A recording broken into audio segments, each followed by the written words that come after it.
and it is called the discipline of transcultural. That means that it is a formal area of study and practice. And that started in the late 1950s. Why is it important? Because first of all, it was a critical deficit. Why in the world did we think we could care for people of diverse cultures of the world and not know something about what is their culture and what does care mean to the culture? And so those were very important research and theoretical questions that had to be addressed. To me, it first was overwhelming because there were no theories that truly addressed and were congruent or even sensitive to cultures.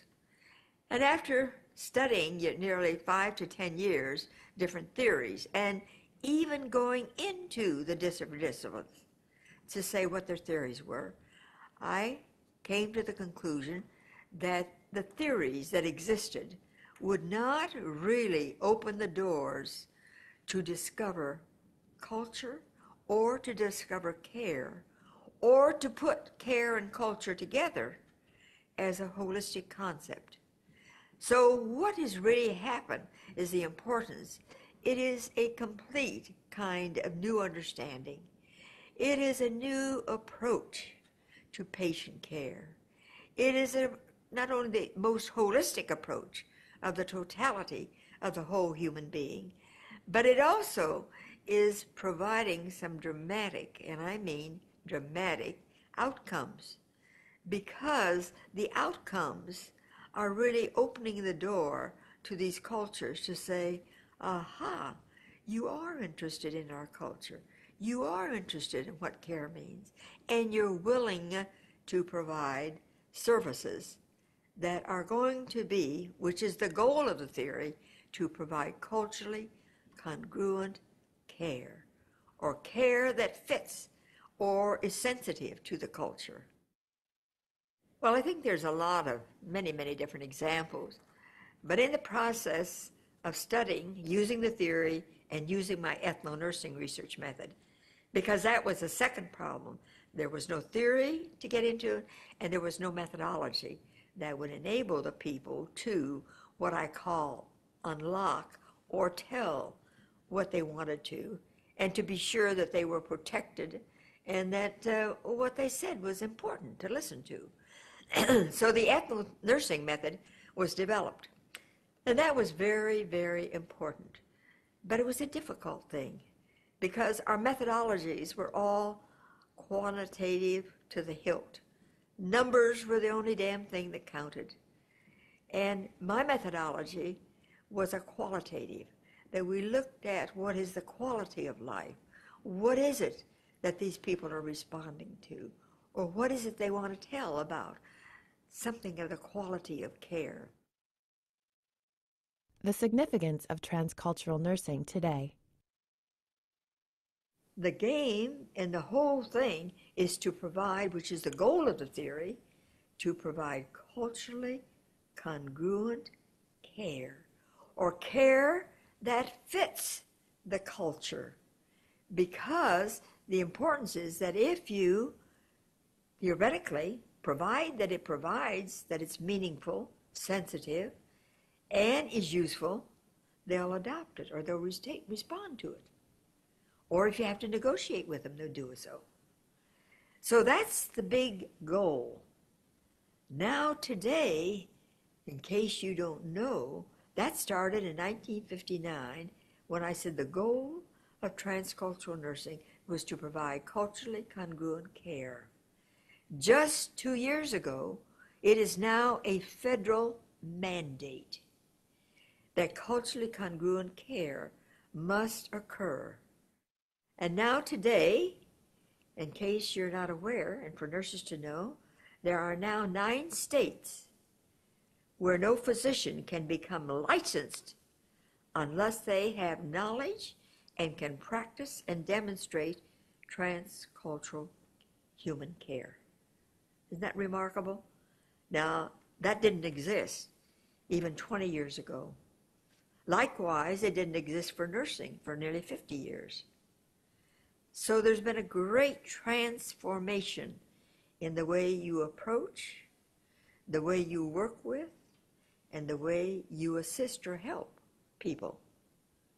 And caring, as I have defined it, is an enabling process by which you facilitate, by which you assist, by which you guide, by which you help someone to link what you're trying to help them with their culture. Care constructs in transcultural nursing. And one of the dominant care constructs that has been long with us is that care is doing. Nursing was a doing culture. Do. And that you don't really care for people unless you do something for them, be it whatever it might be. But there was more to that what we found, even with the Anglo-Americans, that doing had to have something linked with it. And that doing was related to the first dominant care construct that became a universal, and that was the construct of trust.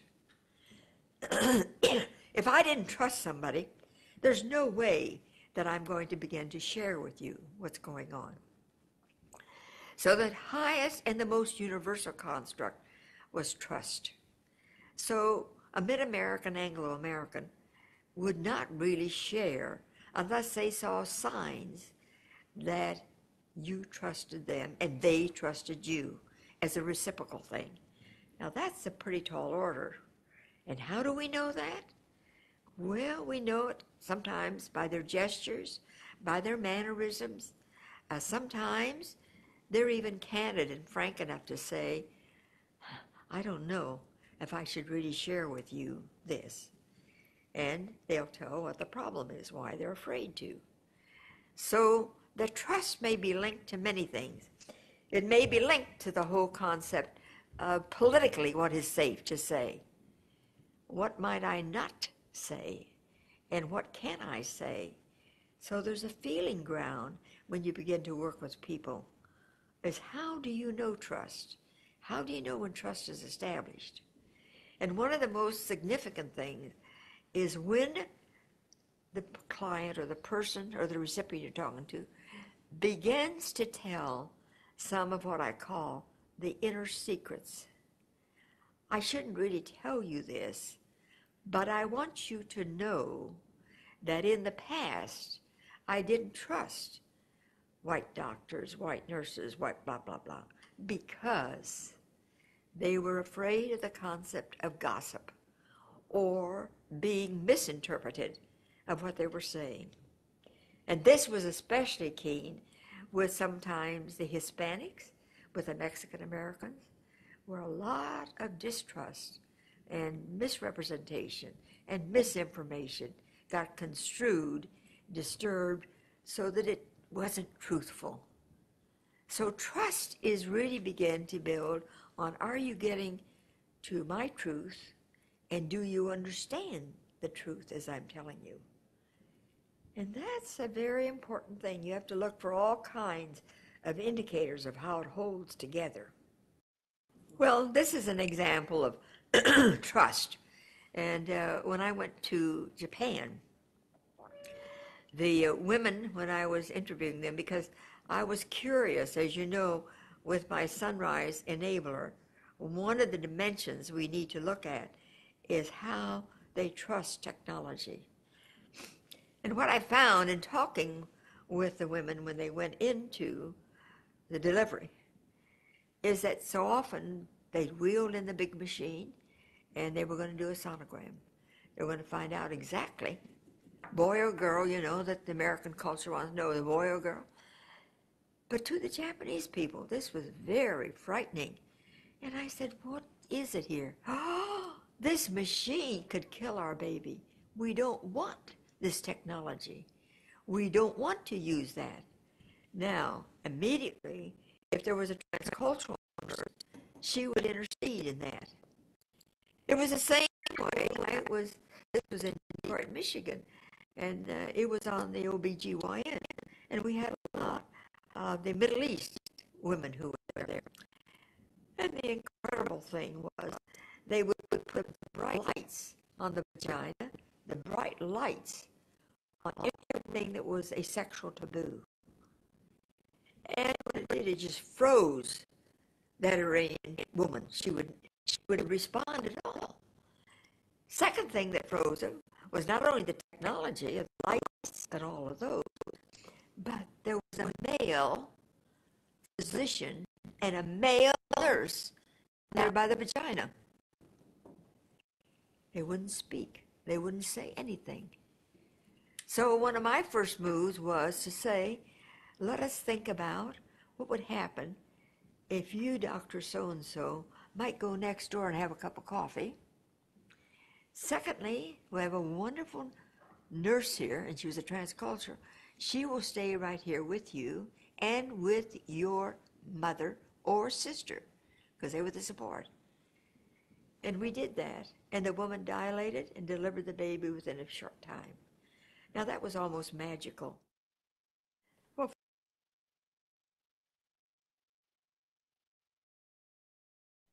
Okay, so that was 11 minutes um, from Mrs. Leininger herself.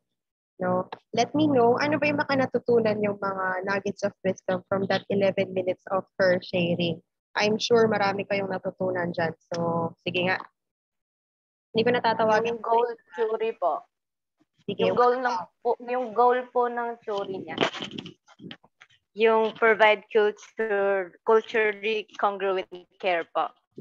Yes, that's right. So, mamaya, we will summarize the goal of TCN or the goal of transcultural nursing is to provide culturally congruent care. Culturally congruent care. So, CCC, culturally congruent care. What else? Marami kong natutunan din doon sa 11 minutes na yon. Who else have something to say?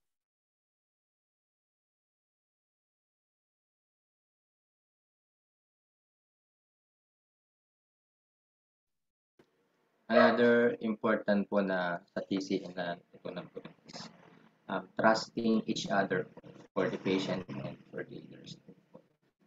Malalaman po natin na nagtatrust po yung patient by gesture po nila and the mannerism po.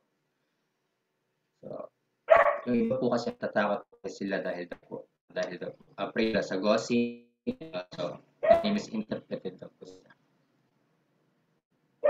Thank you, Mark.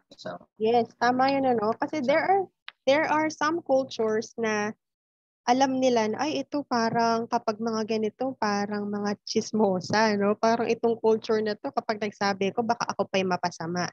So, isa yun, ano? Isang factor yun, isang concept, the concept of trust. Who else? Meron pang something to share. Actually, dapat lahat nga tayo magsalita kasi ang dami nating nakuha dong nuggets of wisdom. Who else? Meron pa? Meron ba kayong mga... Ma'am, ako po. Sige, Victor. Parang yung sa pagkakaroon po natin ng knowledge sa transcultural nursing is nagiging mediator po tayo sa ganitong culture, sa ganitong culture or ganitong culture. Kumbaga po, pagka nagkaroon po ng conflict is having the knowledge, parang magiging mediator ka and magiging maayos po yung situation. Yes, that's right. That's very good. That's a very good insight, ano, Victor. Magiging mediator ka doon or yung isang term na nagamit ni Miss Leininger kanina, you intercede. So for example, yung example kanina, there is a Middle Eastern woman who is about to give birth, no? Tapos, ang ginawa, because of yung culture din ng technology, ano, na nakatutok sa kanya, yung bright lights, tapos ang kanya mga physicians ay both males, so hindi siya makapag-dilate. And then, because there is a mediator, no, there is a transcultural nurse who will intercede that, something is wrong, hindi naman pala, nothing is wrong with her physically, but there is something wrong that we can fix because of the cultural differences, no? So, who else? Who else pa yung merong natutunan doon kanina?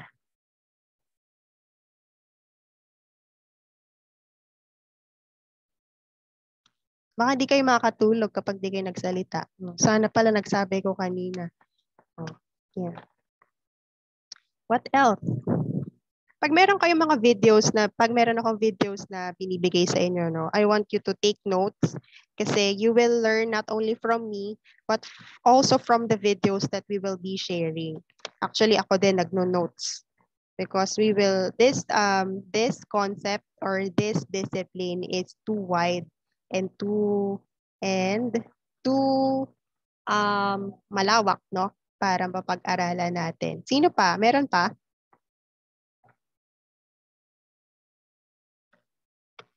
Wala na. Sige. Tuloy na tayo. Okay. Okay, thank you, Mother Madeline. Hindi niya naabutan yung COVID kasi 2012 siya namatay. Ano kaya ang masasabi niya sa pagiging transcultural nurse kung naabutan niya ang pandemic? Okay. The goal of transcultural nursing again is to provide culturally congruent care or care that fits the culture. Ulitin ko ha. Okay, take note of this goal. The goal of TCN, the goal of transcultural nursing na pinadali natin, we summarized it, and the gist of TCN is for us to provide culturally congruent. When we talk about congruent or congruency, ano ba ibig sabihin nito? Yan, Parang congruent. nagtatagpo, ma'am. Yes. Nagtatagpo, or in English, it's in agreement or in harmony. So culturally congruent care, wala tayong tinatapakan na kultura, but the care provider and the care receiver is both in harmony. So you will be providing culturally congruent care, or in a sense, care that fits the culture. Di ba? Ine-emphasize yan ni Mother kanina, the care that fits the culture. So there are certain factors that influence the establishment of cultural nursing. Okay. Can somebody read the first 8 factors that influence the establishment of transcultural nursing? Sige, si JM ulit. Si JM, and then next si Carl, and then si Mark. Yung 1 and 2 lang po, ma'am. Sige, 1 and 2. Number 1, a marked increase in the migration of people within and between countries worldwide. Number 2, a rise in multicultural identities with people expecting their cultural beliefs, values, and ways of life to be understood and respected by nurses and other healthcare providers. Yan. Sa nabasa natin na first 2 factors, bakit sa tingin nyo this is the first 2 factors na nakapag-impluwensya, bakit nabuo ang TCN? Itong factors na to, ito yung mga na tawag dito. Nawala ko sa term. Ito yung mga nakita na differences ni Madeline Leininger. Siya yung nagtingin nito. Nakita niya, meron palang 8 factors na pwedeng mag-influence bakit tayo kailangan natin ng TCN. And the first 2, it's because of the migration of people. Yan. Like what I've told you the first time that we met, there are 12 million Filipinos all over the world. Yun yung recorded. Pero kung titingnan natin, baka mas marami pang mga Filipino all over the world. So there is an increase in the migration of people. Bakit sa tingin nyo there is an increase in migration of people? What are the factors? Bakit merong migration na nangyayari? Poverty po. Yes, there is poverty. Bakit ang term natin ay poverty? Bakit sinabi natin poverty? Dahil saan may poverty? Sa pupuntahan niyang bansa o sa pinanggalingan niyang bansa? Pinanggalingan na. Pinanggalingan na bansa. Yes, okay. So, ang isang sige. Meron ba nagsasalita? Hindi, may nasalita ka? Hindi po, nakalimutan ko lang pong email. Ayan, okay. So, yung migration of people, ang explanation din natin dito because of the opportunities. There are more opportunities abroad. That is why there is an increase in the migration of people. For example, diba, bakit nagkaroon ng increase ng OFWs or overseas Filipino workers? Because there are no opportunities, or maybe there are opportunities here, pero yung mga high-paying jobs, they are offered abroad.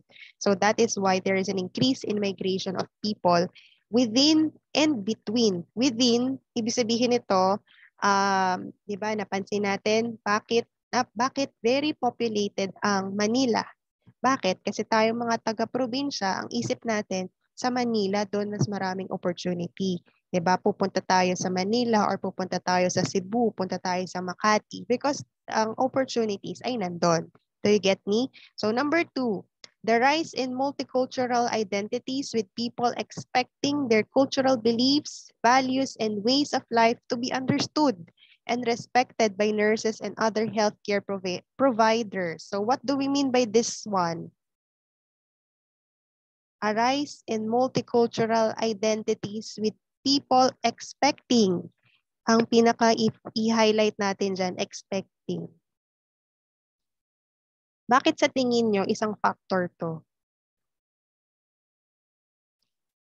Expecting their cultural beliefs. Alam nyo sa generation natin ngayon, very famous or very prominent or very pinaglalaban natin yung respect me or love me for who I am or ako na to. Kumbaga parang kumbaga ito na ako, parang accept mo ko, no?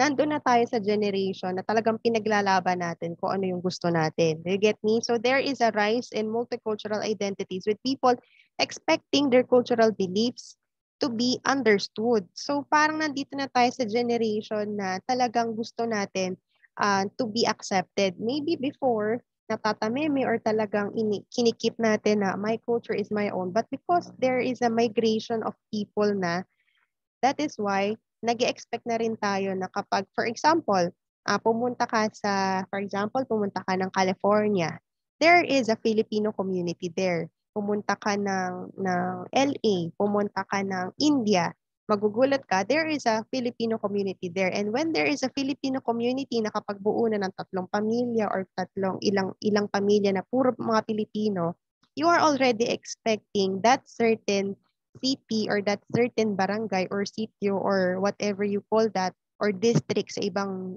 bansa kasi ang tawag nila district or that block, you're expecting them to understand you just because marami na kayo doon. Get me? So, next one. Next slide tayo.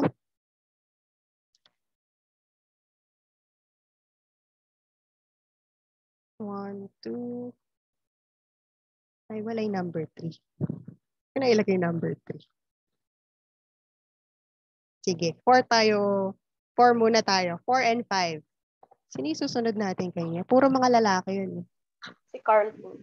Ayun, si Carl. Sige. Opo, ma'am. So, Number 4 muna.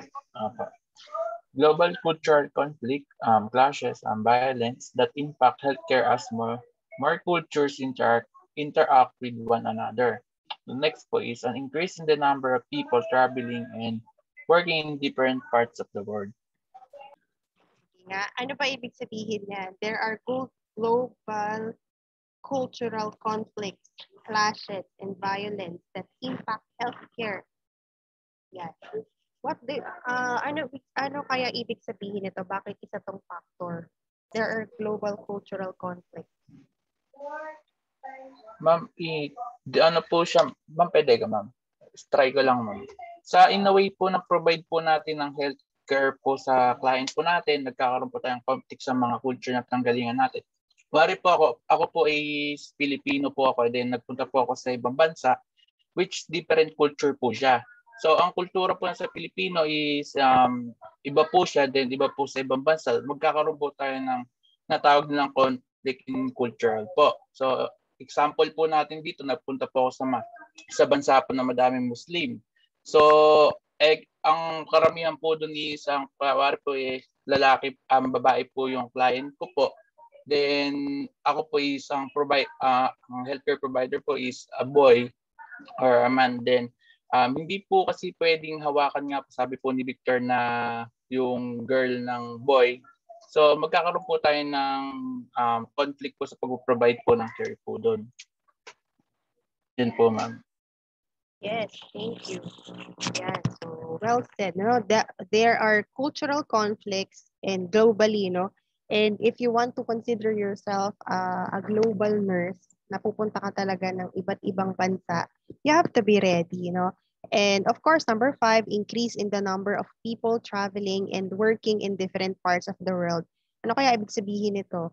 Anong pinagkaiba niya doon sa increase in migration? Ito naman, increase in the number of people traveling. Ano ang kinalaman nito? What is the connection of this one for you as a healthcare provider? Bakit ka maaapektuhan nito? There is an increase in the number of people traveling. For example, sige, si JM. For example po, ma'am, kasi po parang each countries po, ma'am, kasi meron po sila, halimbawa, may time po na magde-demand sila ng mga nurses na galing sa ibang magde-demand sila ng mga nurse. So ang tendency po, most of the nurses, lalo po dito sa Pilipinas, naghahanap po sila ng mga countries which is in demand po sa mga nurses. Tapos po doon po sila pumupunta, gano'n. Parang yun po. Yes, tama. For example, nandun ka na sa, for example, you are a nurse at, for example, sabihin mo na lang na nasa UAE ka, Tapos, biglang nagkaroon ng mga demand ng mga nurses, And hindi lang naman Filipinos ang dinidemand nila, but syempre, number 1, mga Filipinos na mga Filipino na healthcare professionals ang gusto nila. Meron ka ding makakatrabaho. So, hindi lang sa mga clients tayo titingin. Isang factor din bakit natin pinag-aaralan yung transcultural nursing because you will have transcultural colleagues din. Yung mga makakatrabaho mo na everyday mo silang makakasama on how to take care of that client, magkakaibang kultura. And next, last. Sino yung isa pang nagtaas ng kamay? Lucas po, ma'am. Sige. An increased demand for community and culturally based healthcare services in diverse environmental contexts by Landringer, 1995. Okay. Kaya ano ibig sabihin kaya niyan? An increased demand for community and culturally based healthcare services in diverse environmental contexts. Ano ibig sabihin yan? Parang ang hirap intindihin. An increased demand for community and culturally based healthcare services. So dahil napag-aralan natin that there is an increase in migration, there is increase in traveling, there are global conflicts. So now, isang factor na kailangan talaga natin to learn transcultural nursing because there is a demand for culturally based healthcare services. Kumbaga, gagawin natin ang pag-aalaga natin one that is culturally specific and one that is culturally universal. Okay? So, na-skip ko ba? Na-skip ko ba yung 6-7? Sorry. Yes. Yes po. Mamadali. Hindi naman sinabi ka agad. 6-7. Ayan, ito pala. Okay. Sige, next. 6 and 7. 6 muna tayo. Sige, 6. Tapos babalikan ko yung hindi natin nabasa yung 3. Hanapin ko yung 3 na wala. Sige. Cindy, sige. Number 6 is an increase in legal actions resulting from cultural conflict, negligence, ignorance, and the imposition of healthcare practices. Yan. Do you have any idea of this one? Meron ba kayong mga examples or meron ba kayong mga nabalitaan na there is an legal action na nai-impose because of cultural differences, no? There is an increase in legal actions resulting from Nawala ba cultural. si... Dito pa ako. Nawawala. Wala akong audio. My internet. Nag-stop po kasi kayo sa screen ko po. Baka my internet connection is unstable. Sige. Pero yung screen nakikita nyo pa. Yan. Okay. I have 8 minutes na lang. Okay. Sige. Ituloy natin ito, class. Mag 10 minutes break tayo. I-end ko muna to. Tapos balik tayo after 10 minutes.